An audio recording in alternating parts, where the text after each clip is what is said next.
اس قوم کو ہم اسی طرح ختم کریں گے، ریجنالڈ نے کہا، اور یہ قوم اپنے کردار کے ہاتھوں تباہ ہوگی۔ سلطان ایوبی خوش ہو رہا ہوگا کہ اس نے ہمارے بھائی ریمانڈ کو پسپا کر دیا ہے۔ وہ یہ نہیں جانتا کہ ریمانڈ میدان جنگ سے پسپا ہوا ہے، یہ تو اس کی قوم کے سینے میں گھس گیا ہے۔ ضروری نہیں کہ ہم میدان میں لڑیں، ہم کسی دوسرے محاذ پر بھی لڑ سکتے ہیں۔ اس مہم کو تیز کرنے کی ضرورت ہے، اس مشیر نے کہا جو ہرن سے گیا تھا۔ میں نے آپ کو گمگشتگین کے اندرون خانہ حالات واقعات سنائے ہیں، ان سے یہ ثابت ہوتا ہے کہ وہاں صلاح الدین ایوبی کے جاسوس اور تخریب کار صرف موجود ہی نہیں بلکہ گمگشتگین کے گھر کے اندر اور اس کی اعلیٰ کمان میں پوری طرح سرگرم ہیں۔ ہمیں ان کے خلاف کوئی کارروائی کرنی چاہیے۔ ہمیں کیا ضرورت ہے کہ گمگشتگین اور سیف الدین اور الملک صالح اور ان کے متحدہ محاذ کے دوسرے عمرا وغیرہ کو صلاح الدین ایوبی کی جاسوسی اور تباہ کاری سے بچائیں؟ ایک صلیبی کمانڈر نے کہا، ہم تو ان کی تباہی کے عمل کو تیز کریں گے، یہ تباہی ہمارے ہاتھوں ہو یا ان کے اپنے ہی کسی بھائی کے ہاتھ ہوں۔ کیا آپ ان مسلمانوں کو جو صلاح الدین ایوبی کے خلاف لڑ رہے ہیں سچے دل سے اپنا دوست سمجھ بیٹھے ہیں؟ اگر ایسا ہے تو اس کا مطلب یہ ہے کہ آپ سچے صلیبی نہیں۔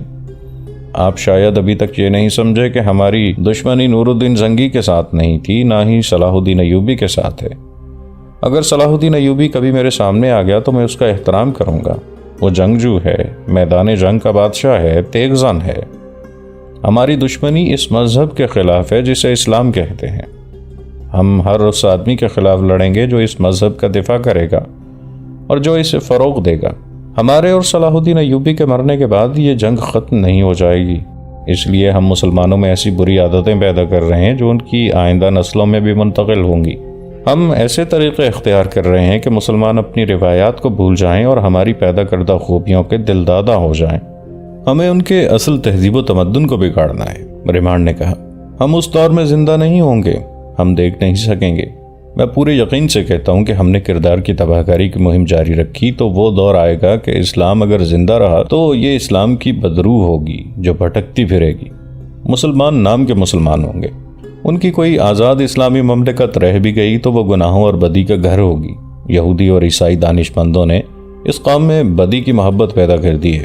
بہرحال اب ضرورت یہ ہے کہ وہ لوگ ہماری مدد کی توقع لیے بیٹھے ہیں، صلیبی مشیر نے کہا۔ گمگشتگین نے مجھے اسی لیے بھیجا ہے۔ بہت دیر اس مسئلے پر تبادلہ خیالات ہوتا رہا۔ آخر یہ فیصلہ ہوا کہ فوجوں کی صورت میں انہیں کوئی مدد نہیں دی جائے گی، مدد کا جھانسا دیا جائے۔ انہیں یہ یقین دلایا جائے کہ وہ سلطان صلاح الدین ایوبی پر حملہ کر کے انہیں ارستان کے اندر ہی لڑاتے رہیں اور ہم فوجیں ان کے کسی نازک مقام پر لے جا کر انہیں مجبور کر دیں گے کہ وہ ارستان سے پسپا ہو جائیں۔ یہ فیصلہ بھی کیا گیا کہ حلب، ہرن اور موصل کی فوجوں کے لیے اس مشیر کے ہمراہ کمانوں اور تیروں کا اور آتش گیر مادے کا ذخیرہ بھیج دیا جائے۔ اس کے علاوہ 500 گھوڑے بھی بھیج دیے جائیں، لیکن یہ خیال رکھا جائے کہ زیادہ تعداد ایسے گھوڑوں کی ہو جو ہماری فوج کے کام کے نہیں رہے، بظاہر تندرست ہوں، اور آئندہ یوں کیا جائے کہ ان عمرہ وغیرہ کو تھوڑا تھوڑا اسلحہ دیا جاتا رہے، ریجنالڈ نے کہا۔ اس کے ساتھ ساتھ انہیں عیاشی کی طرف مائل کیا جائے، انہیں یہ تاثر دیا جائے کہ انہیں جب کبھی اسلحہ اور گھوڑوں کی ضرورت ہوگی وہ ہم پوری کر دیں گے۔ اس طرح وہ خود اپنی ضرورت پوری کرنے سے غافل ہو جائیں گے اور ہمارے محتاج رہیں گے۔ اس مدد سے اور اپنے مشیروں کی وساطت سے ہم ان کے دلوں اور دماغوں پر غالب آ جائیں گے۔ انتہائی ضروری بات تو رہ گئی، ایک کمانڈر نے کہا۔ شیخ سنان کے بھیجے ہوئے 9 فدائی چلے گئے ہیں، اب کیا امید ہے کہ وہ صلاح الدین ایوبی کو قتل کر دیں گے؟ وہ جو حلف اٹھا کے گئے ہیں اس میں انہوں نے یہ بھی کہا ہے کہ وہ جان پر کھیل کر اسے قتل کر دیں گے، ورنہ وہ زندہ واپس نہیں آئیں گے۔ اسی روز 500 گھوڑے، 1000 کمانے اور لاکھوں تیر اور آتش گیر مادے کے سرب و مہر مٹکے حلب کو اس پیغام کے ساتھ روانہ کر دیے گئے کہ اس ٹھوس مدد کا سلسلہ جاری رہے گا اور سلطان ایوبی پر فوراً حملہ کر دیا جائے۔ سلطان ایوبی اپنے ہیڈ کوارٹر میں بیٹھے تھے۔ ان کے پاس سب سے پہلے انطانون اور فاطمہ پہنچے۔ فاطمہ گمگشتگین کے حرم کی وہ لڑکی تھی جس نے ایک صلیبی مشیر کو قتل کیا اور انطانون نام کے محافظ کے ساتھ بھاگ گئی تھی۔ انطانون سلطان ایوبی کا بھیجا ہوا جاسوس تھا جو جذبات سے مغلوب ہو گیا تھا، اسی لیے وہ گرفتار ہوا تھا۔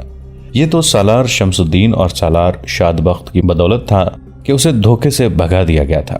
سلطان ایوبی کے انٹیلیجنس کا سربراہ حسن بن عبداللہ تھا جو انطانون اور فاطمہ کو سلطان ایوبی کے پاس لے گیا تھا۔ انتانون نے اپنی واردات منوعن سنا دی جو سلطان ایوبی کو پسند نہ آئی، لیکن اسے اس لیے معاف کر دیا گیا کہ وہ کامیابی سے گمگشتگین کے محافظ دستے میں شامل ہو گیا تھا۔ اس نے دوسرا کارنامہ یہ کیا تھا کہ اس نے فاطمہ کے ساتھ تعلقات پیدا کر کے حرم تک رسائی حاصل کر لی تھی۔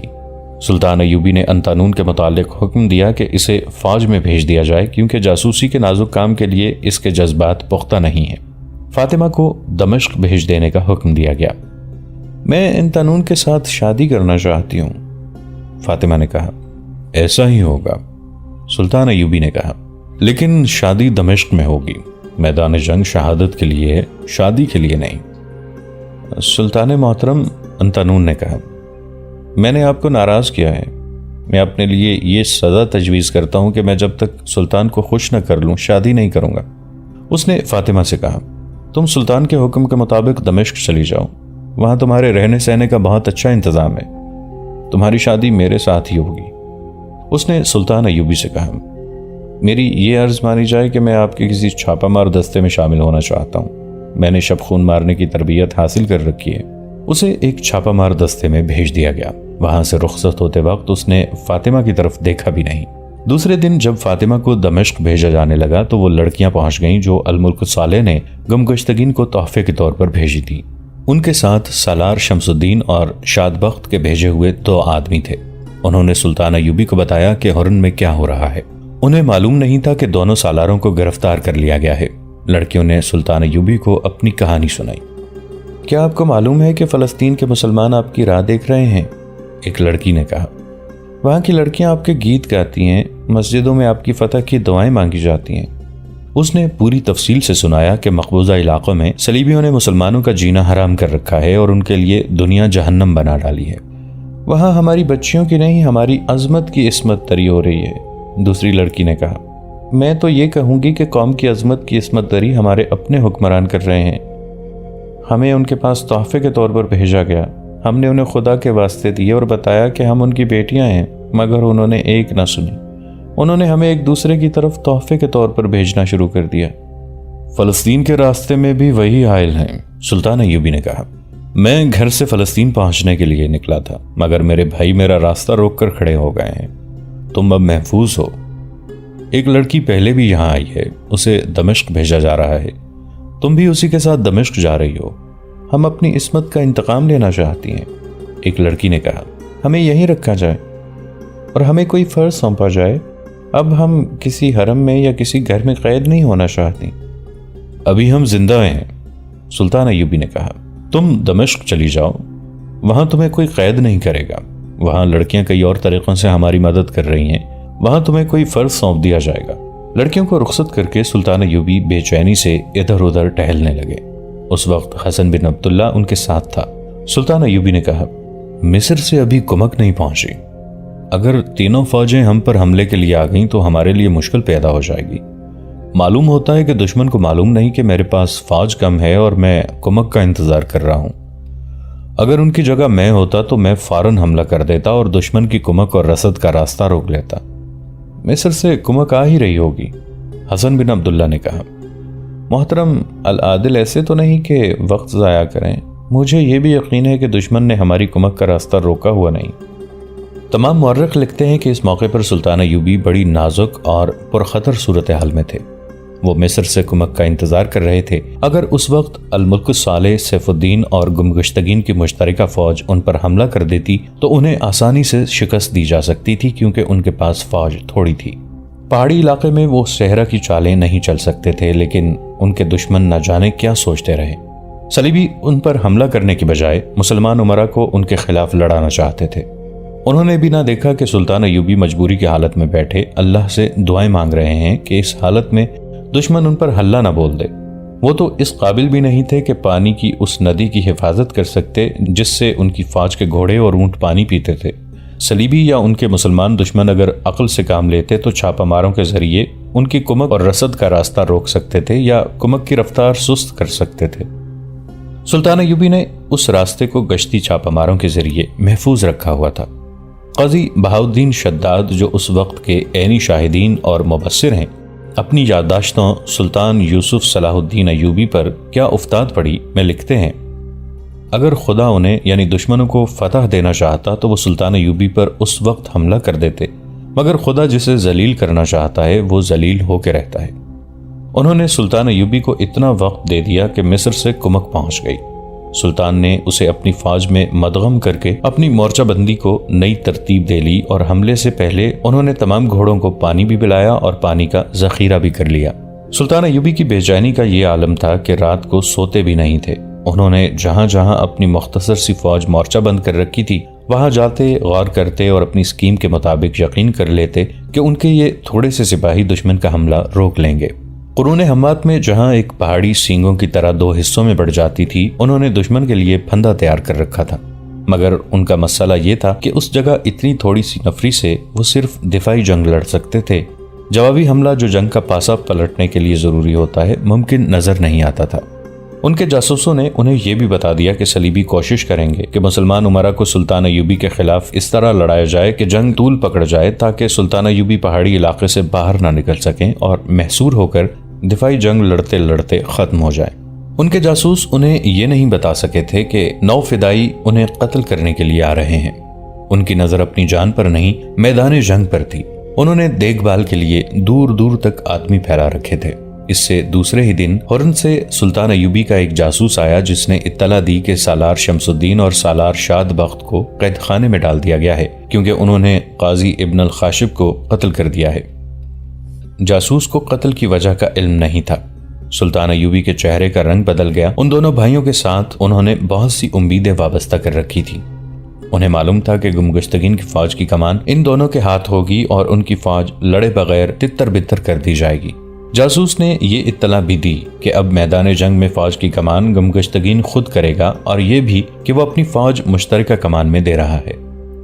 حسن بن عبداللہ، سلطان ایوبی نے کہا، یہ دونوں بھائی زیادہ دن قید میں نہ رہیں۔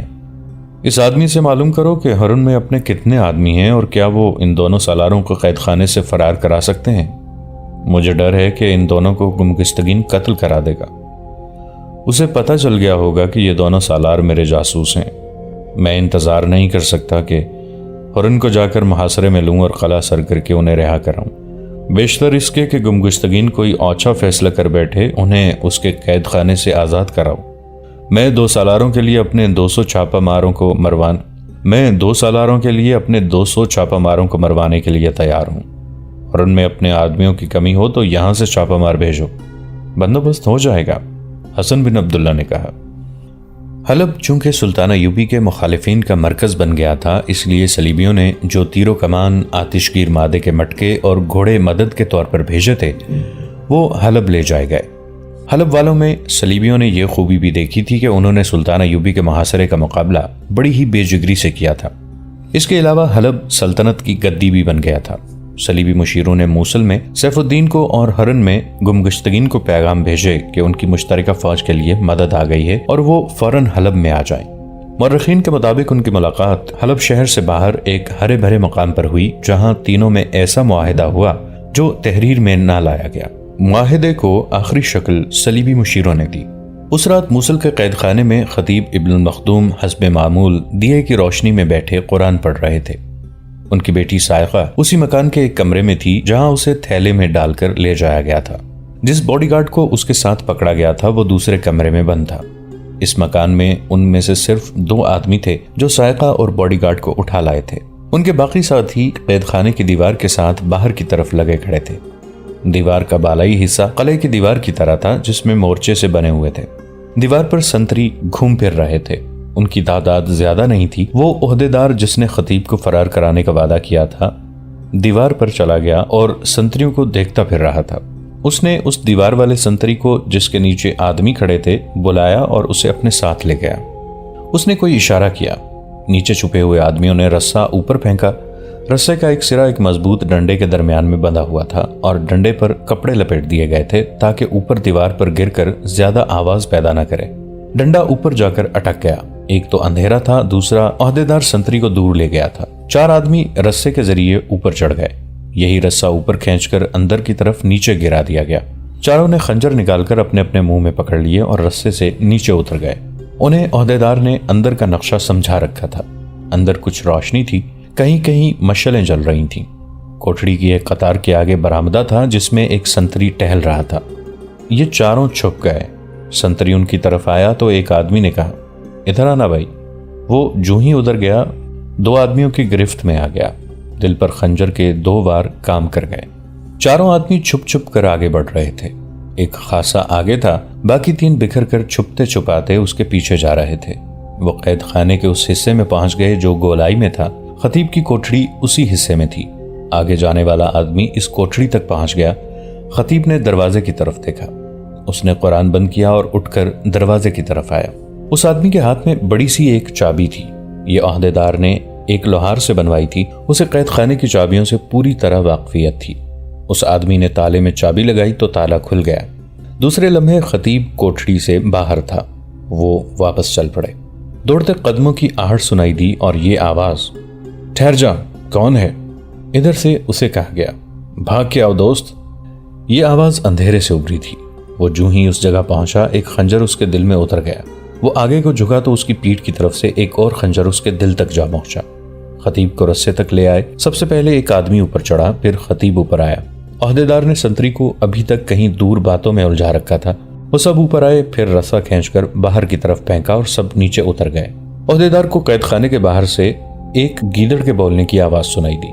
اس نے سنتری کو دوسری طرف بھیج دیا اور خود وہاں آیا جہاں رسا لٹک رہا تھا۔ وہ تیزی سے رسا اتر گیا۔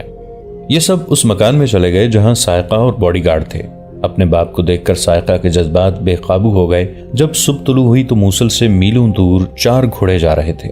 ایک پر خطیب سوار تھا، دوسرے پر سائقہ، تیسرے پر قید خانے کا عہدیدار اور چوتھے پر ایک اور آدمی۔ یہ آدمی سلطان ایوبی کے جاسوسوں میں سے تھا۔ وہ باڈی گارڈ کو پکڑ کر لانے والی پارٹی میں بھی تھا۔ اس نے باڈی گارڈ سے بڑے قیمتی راز اگلوائے تھے۔ وہ جب موصل سے بہت دور پہنچ گئے تھے اس وقت باڈی گارڈ کی لاش اسی مکان میں کہیں دفن کی جا چکی تھی۔ رات کو جب یہ پارٹی فرار ہوئی تھی باڈی گارڈ کو قتل کر دیا گیا تھا۔ اس وقت قید خانے میں بھی قیامت بپا ہو چکی تھی۔ اندر 2 سنتریوں کی لاشیں پڑی تھیں۔ خطیب غائب تھا۔ عہدیدار کا کسی کو بھی علم نہ تھا کہ کہاں چلا گیا ہے اور دیوار کے ساتھ باہر کی طرف ایک رسا لٹک رہا تھا۔ والی موصل کے ہاں تو 1 روز پہلے سے ہی یہ قیامت بپا ہو چکی تھی کہ سیف الدین نے یہ حکم دے دیا تھا کہ اس کا باڈی گارڈ سائقہ کو قید خانے کے بہانے کسی اور جگہ لے جانے اور اس تک پہنچانے کے لیے گیا تھا، لیکن لڑکی اتنی خوبصورت تھی کہ باڈی گارڈ کی نیت خراب ہو گئی اور وہ اسے کہیں بھگا لے گیا۔ یہ تو وہ سوچ بھی نہیں سکتا تھا کہ باڈی گارڈ کو لڑکی سمیت پکڑ لیا گیا ہے۔ ہرن کے قید خانے میں سالار شمس الدین اور شاد بخت قید تھے۔ سلطان ایوبی نے حکم دے دیا تھا کہ انہیں وہاں سے نکالنے کا بندوبست کیا جائے، لیکن انہوں نے ہرن میں جو اپنا گروہ تیار کر رکھا تھا وہ پہلے ہی بندوبست کر چکا تھا۔ ان سالاروں نے فوج اور انتظامیہ کی ہر سطح پر 1-1 2-2 آدمی داخل کر رکھے تھے۔ سالاروں کے فرار میں دشواری یہ تھی کہ انہیں قید خانے کے تہہ خانے میں رکھا گیا تھا۔ وہاں سے نکالنے کے لیے کوئی خصوصی طریقہ اختیار کرنے کی ضرورت تھی۔ خدا نے ان کی مدد کی۔ گمگشتگین کو حلب سے بلاوا آ گیا اور وہ اپنے اعلیٰ مشیروں اور محافظوں کو ساتھ لے کر روانہ ہو گیا۔ شمس الدین اور شاد بخت کی گرفتاری کے متعلق صرف گمگشتگین کے قریبی حلقوں کو علم تھا۔ قاضی کے قتل کو بھی شہرت نہیں دی گئی تھی۔ فوج تک کو ابھی معلوم نہیں تھا کہ ان کے 2 اعلیٰ کمانڈروں کو قید خانے میں ڈال دیا گیا ہے۔ گمگشتگین کے جانے کے 1 روز بعد قید خانے کے داروغہ نے دیکھا کہ 3 گھڑ سوار گھوڑے دوڑاتے آ رہے ہیں۔ وہ گرد سے باہر آئے تو اس نے دیکھا کہ ان کے ساتھ 2 گھوڑے خالی ہیں۔ دن کا وقت تھا۔ گھوڑے قید خانے کے دروازے پر آ کر رک گئے۔ ایک سوار نے ہرن کی فوج کا جھنڈا بھی اٹھا رکھا تھا۔ یہ جھنڈا میدان جنگ میں سالار اعلیٰ کے ساتھ ہوتا تھا۔ ان سواروں میں ایک کماندار تھا اور دوسرے 2 سوار سپاہی تھے۔ وہ محافظ دستے کے معلوم ہوتے تھے۔ قید خانے کا داروغہ جو بڑے دروازے کی سلاخوں میں سے دیکھ رہا تھا اس کماندار کو جانتا تھا۔ وہ باہر آ گیا۔ کماندار سے پوچھا کہ وہ کیوں آئے ہیں۔ بادشاہوں کے حکم نرالے ہوتے ہیں، کماندار نے کہا۔ شراب کے نشے میں ان سالاروں کو قید خانے میں ڈال دیا جن کے بغیر فوج ایک قدم نہیں چل سکتی۔ اب حکم ملا ہے کہ دونوں کو قید خانے سے نکالا جائے۔ آپ دونوں سالاروں کو لینے آئے ہیں؟ داروغہ نے پوچھا۔ ہاں، کماندار نے کہا، انہیں جلدی لے جانا ہے۔ آپ کے پاس قلعہ دار امیر گمگشتگین کا تحریری حکم نامہ ہے؟ داروغہ نے کہا۔ وہ تو کہیں باہر چلے گئے ہیں۔ میں وہیں سے آیا ہوں، کماندار نے کہا۔ میں رات کو ہی آ گیا تھا۔ انہیں اب تحریری حکم نامہ جاری کرنے کا ہوش نہیں رہا۔ ہماری فوج حلب اور موصل کی فوجوں کے ساتھ مل کر سلطان ایوبی پر حملہ کرنے جا رہی ہے۔ دوستو آج کے لیے اتنا ہی. اسی کہانی کی اگلی قسط کے ساتھ بہت جلد حاضر ہوں گے. نیچے کامنٹ سیکشن میں اپنی رائے کا اظہار ضرور کیجیے گا. ہمارے اس چینل کو سبسکرائب کر کے نیچے موجود بیل آئیکن کو بھی ضرور کلک کیجیے گا. اگلی ملاقات تک کے لیے ہمارا اور آپ کا اللہ نگہبان.